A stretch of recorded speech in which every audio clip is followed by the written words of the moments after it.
Hoje vamos fazer o comentário ao artigo 3º da CLT. É um dos artigos mais importantes desse diploma legal, porque ele estabelece os requisitos para o reconhecimento da figura do empregado. E é sobre o empregado que orbita todo o direito laboral, porque o direito do trabalho só se aplica aos empregados. Então, apesar do direito do trabalho ter essa denominação do trabalho, na verdade ele não se aplica a todos os trabalhadores. Ele só se aplica aos trabalhadores que são empregados. Daí você pode concluir que todo empregado é um trabalhador, mas a recíproca não é verdadeira. Nem todos os empregados, ou nem todos os trabalhadores são empregados. É um círculo menor. Você tem um círculo concêntrico onde estão os empregados, e um círculo maior, onde estão os trabalhadores. Para que um trabalhador seja reconhecido como empregado, tem que preencher os requisitos que estão estabelecidos no artigo 3º da CLT. Então vamos aos seus comentários. Que vejam o caput do artigo 3º. Considera-se empregado toda pessoa física. Esse é o primeiro requisito da relação de emprego. A pessoalidade, a prestação de serviço por uma pessoa, mas não uma pessoa jurídica, e sim uma pessoa natural. Não se admite um contrato de trabalho com uma pessoa jurídica. Obviamente, podem existir situações nas quais se pretenda fraudar a legislação trabalhista. Mas aí, nesse caso, é uma fraude. Mas, de fato e teoricamente, não se pode imaginar a contratação de uma pessoa jurídica para prestar serviço. Portanto, o primeiro requisito é que o empregado seja uma pessoa física, e dentro da pessoa física nós temos o requisito da pessoalidade, ou seja, o contrato de trabalho ele é intuito personae em relação somente à figura do trabalhador, não em relação à figura do empregador, porque o empregador é a empresa e não uma pessoa natural, e não uma pessoa jurídica. Empresa como um conjunto de recursos humanos e materiais com determinado objetivo. O empregado, o trabalhador, ele é contratado observando as suas condições, suas qualificações pessoais e profissionais, de forma que ele não pode ser substituído na sua prestação de serviço sob pena de desnaturar a relação de emprego. Assim, em determinado contrato, quando se faz a admissão de um trabalhador, observando as suas qualidades pessoais, suas qualidades profissionais, há uma relação de emprego.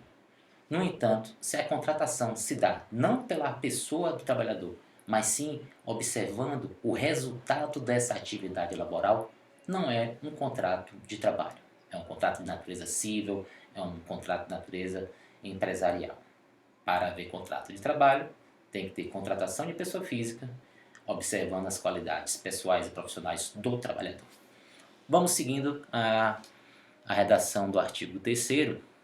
Uma pessoa física que prestar serviço de natureza não eventual. Então, não eventual é o segundo requisito previsto no artigo 3º da CLT. É um dos requisitos mais polêmicos e mais difíceis de serem explicados, porque existem várias teorias que tentam analisar esse requisito. Mas a que prevalece é a teoria dos fins da empresa. Portanto, é um equívoco analisar esse requisito da não eventualidade pelo tempo que o empregado fica à disposição do empregador, fica à disposição da empresa. É necessário analisar a não eventualidade observando as atividades empresariais. Essas atividades empresariais, sim, elas não devem ser eventuais, elas devem ser não eventuais. Portanto, se eu desenvolvo uma atividade no comércio varejista de alimentos, por exemplo, e contrato um trabalhador para fazer a pintura de um dos cômodos do meu estabelecimento, não vai haver relação de emprego pela ausência do requisito da não eventualidade, porque eu desenvolvo outra atividade empresarial.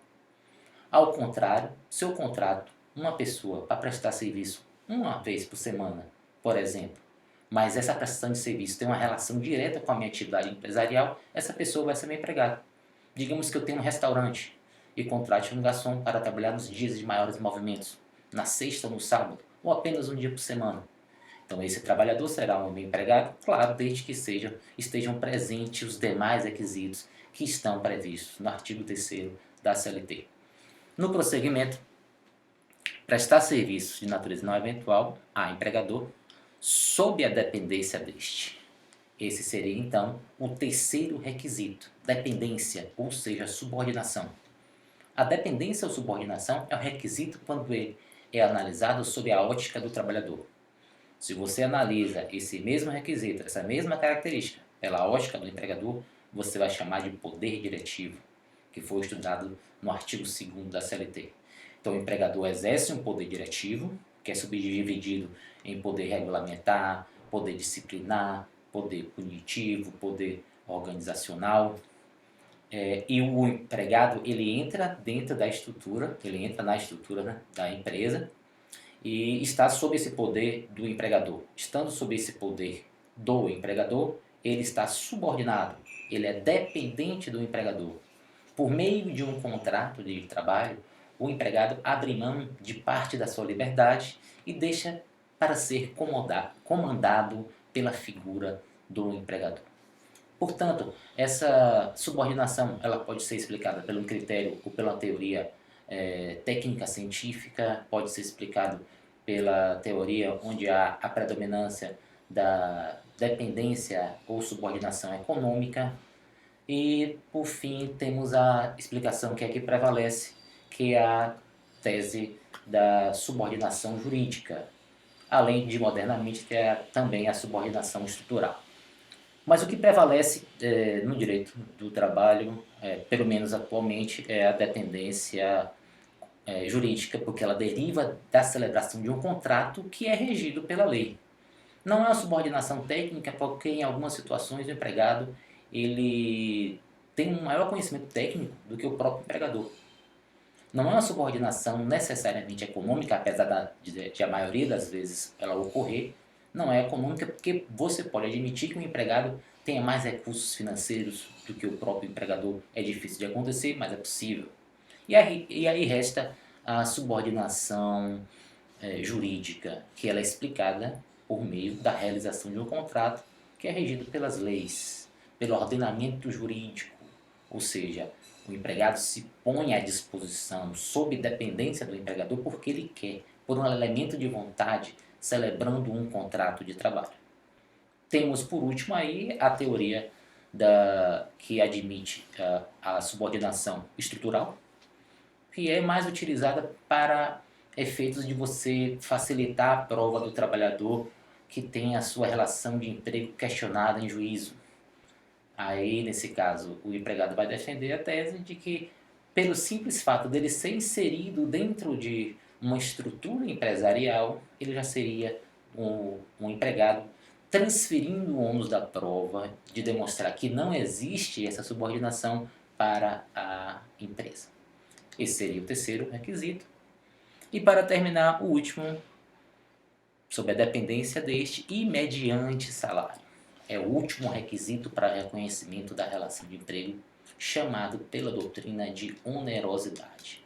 Onerosidade porque a prestação de serviço do empregado não pode ser gratuita, porque o risco da atividade empresarial é suportado pela empresa. Ele não pode prestar serviço sem uma contraprestação. E para a avaliação desse requisito, que é a onerosidade, o principal aspecto que deve ser observado é o subjetivo, ou seja, é a intenção do empregado de receber uma retribuição por aquilo que ele fez, porque o empregado ele depende da sua retribuição para a sua alimentação e a sua família. A sua força de trabalho é a única ou a principal fonte de renda, não se admitindo assim a prestação de serviços regulados pelo direito do trabalho de natureza gratuita. Portanto, esse seria o quarto elemento legal previsto para o reconhecimento da relação de emprego. Ou seja, retornando, teríamos a pessoalidade, pessoa física, a não eventualidade, a dependência ou subordinação jurídica e, por último, a onerosidade.